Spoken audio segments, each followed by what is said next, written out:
सबसे पहले यहाँ मौजूद सदाकत आश्रम में आए हुए बिहार के अलग अलग कोनों से आप तमाम आदरणीय बुजुर्गों का, माताओं बहनों का, नौजवान दोस्तों का, मीडिया के साथियों का और मंच पे उपस्थित बिहार प्रदेश के प्रभारी श्री भक्त चरण दास जी का, बिहार प्रदेश कांग्रेस कमेटी के मौजूदा अध्यक्ष श्री मदन मोहन झा जी का, विपक्ष में कांग्रेस पार्टी के नेता अजीत शर्मा जी का, बिहार कांग्रेस कमेटी के पूर्व अध्यक्ष अनिल शर्मा जी का और तमाम विधायक, मैं इनको देख रहा हूं, पूर्व विधायक भी हैं, मौजूदा विधायक भी हैं, कांग्रेस पार्टी के स्पोक्स पर्सन हैं। हालांकि मैं जब दूसरे प्रदेशों में जाता हूं तो मैं कांग्रेस के नेताओं का पूरा लिस्ट मुझे याद नहीं रहता है, लेकिन मैं ईमानदारी से कह रहा हूं सम्मानित मंच को कि यहां बैठा कोई ऐसा चेहरा नहीं है, चाहे हमारे यूथ कांग्रेस के गुंजन पटेल जी हो, चाहे हमारे एनएसयूआई के नेतागण हो, मैं इन सबको जानता हूं, क्योंकि हमारी ये एकता मंच पर नहीं, आंदोलन में बनी है, जनगण मन यात्रा के दौरान बनी है। आप तमाम सम्मानित मंच को और हमारे जेएनयू के दो बड़े भाई यहां पे हैं, शकील साहब भी हैं जो संचालन कर रहे हैं, चंदन भाई हैं जो अपना वक्तव्य प्रस्तुत करके जा चुके हैं। और ठीक कहा शकील भाई ने कि रास्ते में आते हुए एक पत्रकार ने हमको भी पूछा कि आपका स्ट्राइक रेट खराब है। हम बोले कि अगर इस हिसाब से जोड़िएगा तो 40 में से एक सीट पूरे विपक्ष ने मिलकर के जीता है, वो कांग्रेस पार्टी ने जीता। आप स्ट्राइक रेट का हिसाब लगाइए। तो हमारे सम्मानित एमपी महोदय, आप तमाम बड़े भाइयों का और अपनी बहनों का, आप सभी साथियों का मैं हार्दिक अभिनंदन करता हूं, आपका स्वागत करता हूं। और आपने मुझे इस परिवार में स्वीकार किया है, ये बड़ा मुश्किल होता है।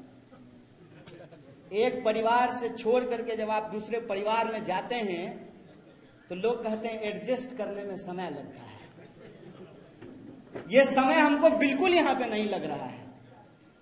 जितनी सौहृदता से आपने हमको स्वीकार किया है, गले लगाया है, हम आपके प्रति अपना आभार व्यक्त करते हैं, आपको धन्यवाद करते हैं। दोस्तों, आप सब जानते हैं यहां हमारे दो साथी गुजरात से आए हुए हैं। दोनों साथी ने बताया कि आज उनकी मीटिंग थी राहुल गांधी जी के साथ गुजरात को लेकर के। हम लोग रास्ते में आते हुए चर्चा कर रहे थे और एक बात पे हम लोगों की सहमति बनी कि देखो भाई, खाली गुजरात में हराने से काम नहीं चलेगा। जब तक बिहार में भाजपा को पानी नहीं पिलाओगे तब तक मुकम्मल लड़ाई कामयाब नहीं होगी। और ये बात मैं इसलिए कह रहा हूं कि बिहार की धरती ज्ञान की धरती है। भगवान महात्मा बुद्ध को यहीं पे ज्ञान मिला है। बिहार की धरती तपस्या की भूमि है, तप की भूमि है। चाणक्य भी यहां पैदा हुए और आप पावापुरी जाकर के देख लीजिए, जैन मुनियों की तपस्या की ये भूमि मानी जाती है। और बिहार की धरती परिश्रम की भूमि है। ज्ञान, तपस्या और परिश्रम की भूमि है बिहार। और जब मैं परिश्रम की बात करता हूं तो आप दशरथ मांझी का नाम याद रखिएगा। एक हथौड़ी और छेनी लेकर के उस इंसान ने पहाड़ काट करके रास्ता बना दिया। ये बिहारी होने का मतलब होता है। बिहार वो भूमि है। मैं अपने गुजरात के दोस्तों को कहना चाहता हूं कि आपके यहां पोरबंदर में मोहनदास करमचंद गांधी पैदा हुए थे, लेकिन वो गांधी जब बिहार की इस ज्ञान, तपस्या और परिश्रम की भूमि पे आए तो हमने उनको महात्मा बना दिया। ये बिहार की भूमि है, ये बिहार की भूमि है कि आप कोई दौर उठा करके देख लीजिए, इतिहास का कोई दौर उठा करके देख लीजिए, बिहार के बिना इस देश का इतिहास पूरा नहीं होता है। खुशी की बात है, थोड़ी अफसोस की भी एक बात है। कल श्री बाबू की जयंती थी। श्री बाबू ने जो है एक रिकॉर्ड बनाया था, सबसे ज्यादा दिनों तक मुख्यमंत्री होने का। श्री बाबू जो काम करके चले गए, उनका रिकॉर्ड अभी तक बीट नहीं हो पाया है। और हमारे कुछ दोस्त पूछते हैं कि बिहार को कांग्रेस पार्टी ने क्या दिया। बिहार को बिहार कांग्रेस पार्टी ने बनाया, इस बात को हमको गर्व से स्वीकार करना चाहिए। और आज हमारी सबसे बड़ी चुनौती क्या है? आज दिन है अशफाक उल्लाह खान का। अशफाक और बिस्मिल की दोस्ती के बारे में आप सब लोगों ने शायद देखा होगा, आप लोगों ने उसको पढ़ा होगा कि उनकी दोनों की जब बातचीत होती है तो अशफाक कहते हैं राम प्रसाद बिस्मिल से, देखो दोस्त, तुम्हारे धर्म में पुनर्जन्म है, तो तुम तो जाओगे वहां और भगवान से कहोगे कि हमको दोबारा भारतीय बना करके भेज दीजिए, हमको ब्रिटिशर्स के दांत खट्टे करने हैं। हमारे धर्म में पुनर्जन्म नहीं होता है। लेकिन अगर मैं जन्नत जाऊं, अल्लाह से हमारी मुलाकात हो, तो मैं उनको कहूंगा कि एक बार और हमको भारत भेज दीजिए। ये भारत है जहां एक खान एक ब्राह्मण के साथ मिलकर के कहता है, सरफरोशी की तमन्ना अब हमारे दिल में है, देखना है जोर कितना बाजू में बात। ये जो एकता है, इस एकता को आज छिन्न भिन्न किया जा रहा है।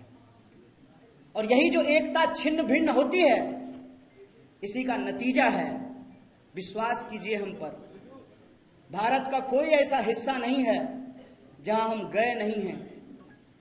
एक साथ दोनों बात लोग बोलते हैं, कहते हैं कि बिहार के लोग बड़े परिश्रमी होते हैं। कहते हैं हाँ भाई, तुम्हारा गंदगी उठाते हैं, तुम्हारा ठेला चलाते हैं, तुम्हारी फैक्ट्रियों में काम करते हैं, तुम्हारा घर साफ करते हैं, तुम्हारी सड़कें बनाते हैं, तुम्हारी बिल्डिंगें बनाते हैं। गाली तो देते ही हो, जब मौका मिलता है गोली भी मार देते हो। मैं बिहार की इस जनता से यही कहना चाहता हूं कि बिहार के उस इतिहास का पुनर्जागरण हमको करना पड़ेगा। और बिहारी होने का मतलब गाली नहीं, गौरव है, ये हमको पुनर्स्थापित करना होगा। यही हमारी आज की लड़ाई है। कई साथियों ने कहा कि कैसे करेंगे, कैसे होगा ये, तो मैं एक बात उनको कहना चाहता हूं कि जो पार्टी इस देश को आजादी दिलाई है, वो पार्टी ही इस देश की आजादी को बचा भी सकती है। इस बात को अपने दिमाग में डाल लीजिए। इस बात को हम तमाम लोगों को समझ लेना होगा। जात और धर्म के नाम पे समाज का बंटवारा दरअसल इस देश की जो आम आवाम है, उनके हक हुकूक को छीनने और मारने की साजिश है। यह बात हमको समझना पड़ेगा। सामाजिक न्याय के साथ साथ हमको सामाजिक एकता की जरूरत है। यह बात हमको अपने दिमाग में डालना पड़ेगा। और बिहार में रहने वाले 12 करोड़ से ज्यादा लोग, चाहे वो तिलक लगाते हों या टोपी पहनते हों, चाहे वो मंदिर जाते हों या मस्जिद जाते हों, चाहे वो खेत में काम करते हों या फैक्ट्रियों में काम करते हों, चाहे वो बिहार में रहते हों या बिहार के बाहर रहते हों, वो तमाम जो बिहार के लोग हैं, उनके रोजी रोटी, कपड़ा, मकान, शिक्षा, स्वास्थ्य, सड़क, बिजली, पानी और आत्मसम्मान की लड़ाई कांग्रेस पार्टी लड़ेगी। इसी संकल्प के साथ हम इस मंच पे आप तमाम लोगों के साथ इस परिवार में सम्मिलित हुए हैं। एक साथी ने हमको कहा, कैसे कीजिएगा? तो हमने कहा अपने दोनों दोस्तों की तरफ इशारा करके कि देखिए हार्दिक की तरफ, देखिए जिग्नेश की तरफ और देखिए हमारी तरफ। कोई पृष्ठभूमि है, कोई पृष्ठभूमि है, कोई परिवार में ऐसा है जिसका नाम लेकर के हम लोग राजनीति कर सकें? है कोई हमारा इतिहास? हम आपकी तरह एक साधारण इंसान का बच्चा है। हम तीनों का कोई पृष्ठभूमि नहीं है। प्रश्न ये उठता है कि हम कांग्रेस पार्टी में क्यों आए हैं? हम कांग्रेस पार्टी में इसलिए आए हैं कि गर्व के साथ हम आपको इस मंच से खड़ा होकर के बोलते हैं, जिसके जिसके पास बाबूजी का छाती है ना, सब अपने अपने छाती में उसको लपेट लिया है। कोई बांटने के लिए तैयार नहीं है। एकमात्र नेता श्री राहुल गांधी, और ये मेरा व्यक्तिगत अनुभव नहीं है, हमारे जैसी पृष्ठभूमि वाले दो और आंदोलन से निकले हुए नेता यहां बैठे हुए, उनसे पूछ लीजिएगा। एकमात्र नेता राहुल गांधी जो हाथ बांह फैला करके हम जैसे पृष्ठभूमि वाले लोगों को गले लगाते हैं। इसलिए हम इस पार्टी में आए हैं। हम इसलिए इस पार्टी में आए हैं कि इस पार्टी में वो सहिष्णुता है। इस पार्टी में वो सहिष्णुता है कि आप जय भीम भी बोल सकते हैं और जय सरदार भी बोल सकते हैं। दो नेता बैठे हुए हैं, जय सरदार भी बोल सकते हैं, जय भीम भी बोल सकते हैं, जय हिंद भी बोल सकते हैं। ये इस पार्टी की खासियत है। सचमुच अगर आप भारत को समझते हैं तो भारत एक ऐसी भूमि है, इसकी संस्कृति ऐसी है कि हम सबको लेकर के चलते हैं। इसीलिए तो कहते हैं कि ये विविधता में एकता वाला देश है, और उस विविधता को अपने आप में अगर कोई समेट करके चल सकता है, वो बगीचा, वो बगिया कोई है तो वो कांग्रेस पार्टी है, जहां हर रंग के फूल खिल सकते हैं। इस गुलदस्ते में हर रंग का फूल खिल सकता है। इसीलिए हमारी ये समझदारी है कि अगर इस देश में लोकतंत्र के प्रति आपकी चिंता है, अगर आपको सचमुच किसी मरते हुए इंसान को देखकर तरफ होता है, आपको सचमुच लगता है कि हमारा देश झूठों के हाथ में चला गया है, तो सदाकत का मतलब सच्चाई होता है। आइए हमारे साथ हाथ मिलाइए, ये वो वक्त है कि मिलकर के इसके खिलाफ लड़ा जाए। बिल्कुल साफ समझ है, कोई इफ बट नहीं है, कोई तू मैं नहीं है। बिल्कुल सीधी बात है। जो भाजपा से लड़ना चाहते हैं वो कांग्रेस पार्टी के साथ होंगे, और जो कौन सतली पुताव कना करना चाहते हैं वो यही गुनागणित करेंगे। राष्ट्र कवि दिनकर ने एक बात कही है, दो न्याय अगर तो आधा दो, उसमें भी यदि बाधा हो तो दे दो केवल 5 ग्राम, रखो अपनी धरती तमाम। हम पार्टी के तौर पर सिर्फ अपने हक की बात कर रहे हैं, और दुख की बात यह है कि एक पढ़ा लिखा इंसान लठैत की भाषा बोलता है, और हमारे प्रभारी के बारे में उनको मालूम नहीं है कि ये कौन है। ये जो आपके बीच में बैठे हुए इंसान हैं, मैं इनके बारे में आपको बताता हूं कि अगर इनके जैसे लोग कांग्रेस पार्टी में नहीं होते तो हमारे और जिग्नेश जैसे लोगों को कांग्रेस पार्टी में आने का हिम्मत नहीं होता है। ये वो इंसान हैं जिनके चलते वेदांता का 50,000 करोड़, सुनना बैठा लीजिएगा संबित पात्रा की तरह, 50,000 करोड़ का प्रोजेक्ट बंद कर दिया कांग्रेस पार्टी के शीर्ष नेतृत्व ने आदिवासियों के हक और अधिकार के लिए। और ये जिनके प्रवक्ता इनके खिलाफ बोल रहे हैं, मैं उनसे कहता हूं कि अपने आका से जाकर के पूछिएगा ड्राइंग रूम में कि भक्त चरण दास कौन है, पूछिएगा उनको कि कौन है। समाजवादी आंदोलन के रीढ़ चंद्रशेखर जी की सरकार में ये मंत्री रहे हैं। किसी के लिए कुर्सी कुर्सी बड़ा खेला होगा, लेकिन मैं आज भी कहता हूं ये भारत है, बेईमान लोग यहां पे होंगे, लेकिन ये धरती आज भी त्याग, तपस्या और ईमानदारी से चल रही है। इस पे भरोसा रखिए। मैं आपको कहता हूं कि अपने लिए इस बात पे भरोसा रखिए, और इस बात के लिए भरोसा रखिए कि कोई भी चीज ऐसे नहीं मिलती है भाई साहब। ऐसे ही सबका वोट बराबर हो गया है।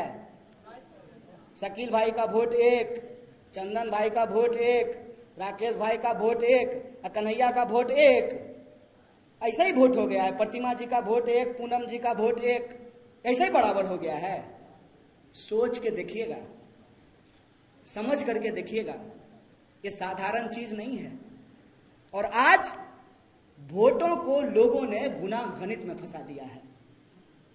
वोटों के गुना गणित से ऊपर उठ करके हमको बिहार के मुस्तकबिल के बारे में सोचना पड़ेगा। इसलिए आज हम इस धरती पर आए हैं। इसीलिए आज हम यहां जब सभा कर रहे हैं तो किसी के ऊपर हम अनावश्यक टिप्पणी नहीं करना चाहते हैं। जनता के अदालत में जनता के सवालों को लेकर सिर्फ चुनाव में नहीं, चुनाव से पहले भी और चुनाव के बाद भी उनके दुख दर्द में, उनकी न्याय, एकता और बराबरी की लड़ाई में जो शामिल होगा वही उसका नेतृत्व करेगा। ये बिहार की जनता को चुनना पड़ेगा। जो लोग चुनाव को समीकरण बना दिए हैं उनसे हम एक सवाल पूछना चाहते हैं। कोरोना का बीमारी जांच पूछ करके हो रहा था? नहीं नहीं नहीं नहीं, ये जो है पंडित जी का लड़का है, इसको को नहीं होते हैं। नहीं नहीं नहीं, ये तो जो है दलित है, इसको हो जाते हैं। जात पूछ करके कोरोना होता है। डेंगू का मच्छर आपके कान के पास आता है, पहले आपका उपनाम पूछता है, बताओ कौन जात हो, कौन जात, उसके बाद काटता है। कब तक पूर्वक बनाइएगा जी, कब तक पूर्वक बनाइएगा? अब कांग्रेस पार्टी नहीं है सत्ता में, बिहार की सत्ता में कांग्रेस पार्टी नहीं है। कांग्रेस पार्टी से जिन लोगों ने सत्ता छीनी थी, बिहार की जनता जब उनके घर पे जाते हैं लोग वोट मांगने के लिए, तो पूछे ना कि बताओ क्या दिए हो हमको 30 साल में। ये सवाल मुझे पूछना चाहिए, नहीं पूछना चाहिए। खाली आत्मसम्मान होता है, खाली आत्मसम्मान होता है। माथा पर टोकरी लेकर के जाएंगे नौकरी करने के लिए, तो मन होगा तो 2 रुपया जो है हमारा श्रम हमको देगा, और मन होगा तो हमको गाली देगा। देखिए कश्मीर में गोली दे रहा है, कौन लेगा इसकी जिम्मेवारी भाई? इलाज कराने के लिए बाहर जाएं, पढ़ने के लिए बाहर जाएं, रोजगार के लिए बाहर जाएं, और वोट देने के लिए, आप वोट लेने के लिए आप हमारे घर में आइएगा। बोलिए इनको झाड़ू मार करके भगाना चाहिए, नहीं भगाना चाहिए? यह सवाल है। इसीलिए मैं बिहार के नौजवानों से खास करके यह अपील करना चाहता हूं कि बिना मतलब के किसी दुविधा में मत रहिए। आमने सामने की लड़ाई छिड़ चुकी है। एक तरफ वो लोग हैं जिन्होंने आजादी के आंदोलन के दौरान अंग्रेजों के साथ चाय पे चर्चा की थी, एक तरफ हम हैं कि हमारे पुरखों ने इस देश की आजादी के लिए अपनी जान गंवाई है।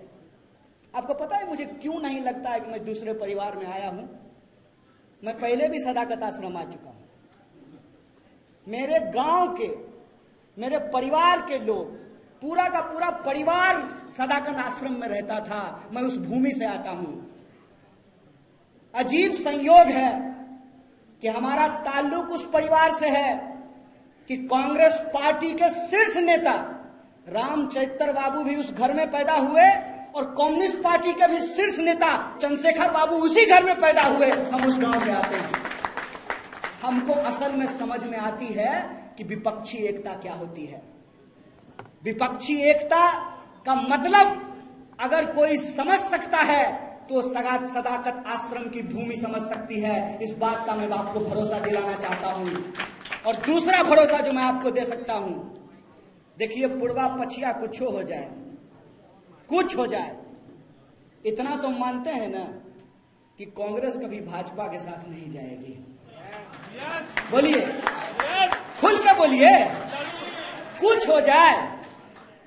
अरे हो सकता है 2-4 को सिंधिया निकल जाए, क्या दिक्कत है? क्या कांग्रेस पार्टी कभी भाजपा के पास जा सकती है?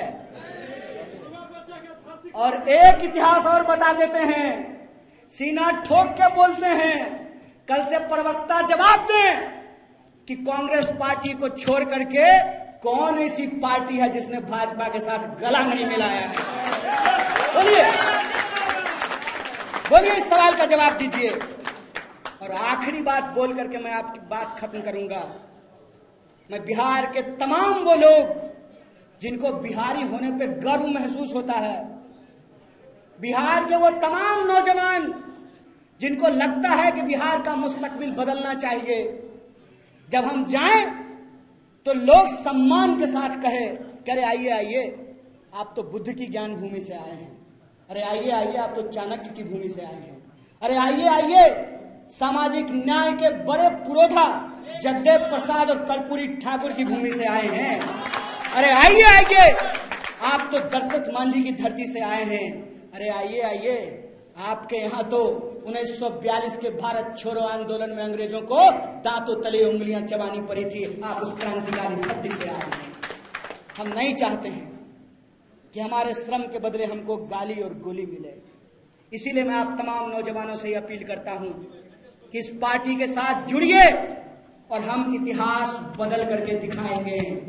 वह पथ क्या, पथिक कुशलता क्या, जिस पथ में बिखरे सूल न हो, नाविक की धैर्य परीक्षा क्या, जब धाराएं प्रतिकूल न हो। ये मैं आप तमाम लोगों से अपील करने के लिए आया हूं। आज इस देश की आजादी अगर खतरे में है तो इस देश की सबसे पुरानी पार्टी, जिसने लाखों लोगों की कुर्बानियां देकर इस देश को आजाद कराया था, उसकी आजादी को भी ये पार्टी बचाएगी। इसी संकल्प के साथ कि मिलकर के हम लड़ेंगे, इस संघर्ष को आगे बढ़ाएंगे और इस लड़ाई को हम जरूर जीतेंगे। और आखिरी बात, आखिरी चीज, किसी की लकीर मिटानी नहीं है भाई। कुछ लोग होते हैं कि दूसरे की लकीर मिटाते रहते हैं। हम आशावादी लोग हैं, किसान परिवार में पैदा लिए हैं। हम लोग किसी की लकीर मिटाएंगे नहीं, अपनी लकीर खींच कर दिखाएंगे, नया बिहार बनाकर दिखाएंगे। बहुत बहुत शुक्रिया, बहुत बहुत धन्यवाद।